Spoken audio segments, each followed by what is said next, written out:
Hello student, आज हम आपको त्रिकोणमिति सारणी में बनाना सिखाने वाले हैं। ये आपके बहुत ही काम आने वाली है। ये छोटे छोटे एक एक नंबर में इसके क्वेश्चंस आपसे पूछ लिए जाते हैं, जैसे कि साइन 30 डिग्री का मान बताइए, कोट 60 डिग्री का मान बताइए। तो इस तरह के जो क्वेश्चंस होते हैं वो इस सारणी के जरिए से ही सोल्व होते हैं। इस सारणी को याद रखना बहुत ही मुश्किल होता है, इसलिए हम आपको इसको बनाने का तरीका बताने वाले हैं। इसके लिए आपको कुछ भी नहीं करना है, सिर्फ साइन की वैल्यूज के वो याद रखना पड़ेगा। बाकी के टेबल आप अपने आप खुद ब खुद बना सकते हैं। जैसे कि साइन की वैल्यू होती है 0, 1/2, 1/√2, √3/2 और 1। इसे आप आसानी से रट भी सकते हैं, जैसे कि 0, 1/2, 1/√2, √3/2 या 1।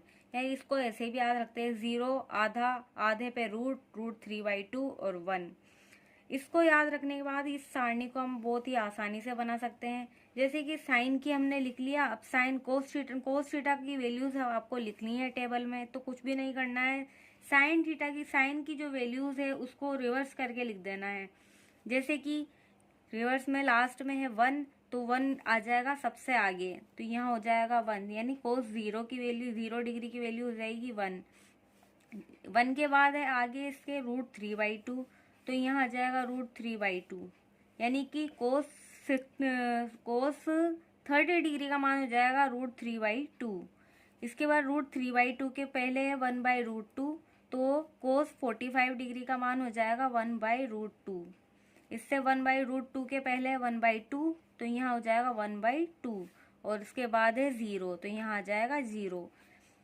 टेन थीटा है, इसके बाद है टेन थीटा। और टेन थीटा होता है एक वीआईपी फंक्शंस, यानी ऊपर वाले जो फंक्शंस होते हैं उनको काटने से मिल जाएगा हमें टेन थीटा। यानी हम पहले वीडियो में आपको बता चुके हैं कि टेन थीटा का मतलब होता है साइन थीटा बटा कोस थीटा। साइन थीटा बटा कोस थीटा होता है टेन थीटा। इसका मतलब है साइन थीटा में जब कोस थीटा का भाग देंगे तो हमें टेन थीटा अपने आप ही मिल जाएगा।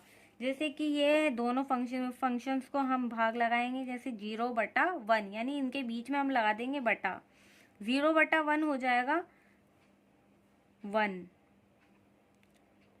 0/1 0, 1/√2 √3/2। तो इसमें जब हम भाग लगाएंगे तो बचेगा 1/√3। यह हो जाएगा, इनमें हम भाग लगाएंगे तो √2 से √2 कट के बचेगा 1। √3/2 और 1/2 में भाग लगाएंगे तो बचेगा √3। 1/0 में हम भाग लगाएंगे तो जीरो में जब किसी भी संख्या का भाग लगाते हैं तो वो इनफाइनाइट हो जाता है, यानी अपरिभाषित संख्या, यानी इनफाइनाइट।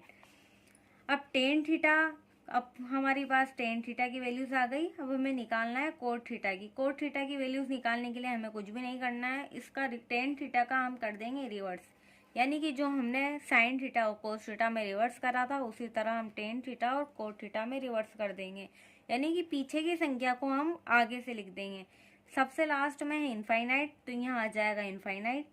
उसके बाद है इनफाइनाइट के पहले है √3, तो यहाँ आ जाएगा √3।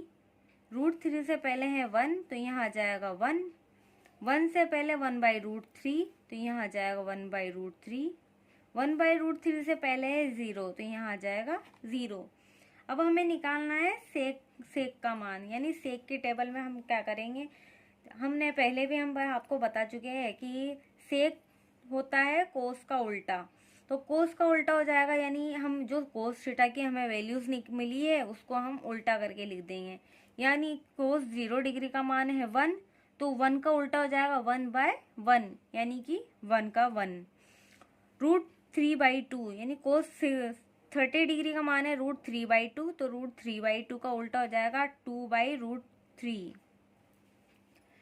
1। अब आप समझ ही गए हैं कि हमें क्या करना है, तो सारी वैल्यूज को हम उल्टा कर देंगे। यानी 1/√2 का हो जाएगा √2/1, यानी 1 का लिखने का कोई मतलब नहीं है तो हम √2 लिख देंगे। 1/2 का हो जाएगा 2। 0 का उल्टा 0/0, 0/1, तो 1/0, यानी इनफाइनाइट।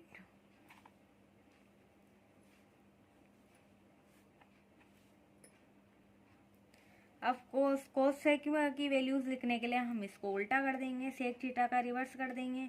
तो जो हम पीछे की वैल्यूज है उसको आगे से लिख देंगे, यानी कि इनफाइनाइट, तो इनफाइनाइट यहाँ आ जाएगा। उसके बाद है 2, तो यहाँ 2 आ जाएगा। 2 से पहले है √2, तो यहाँ √2 आ जाएगा।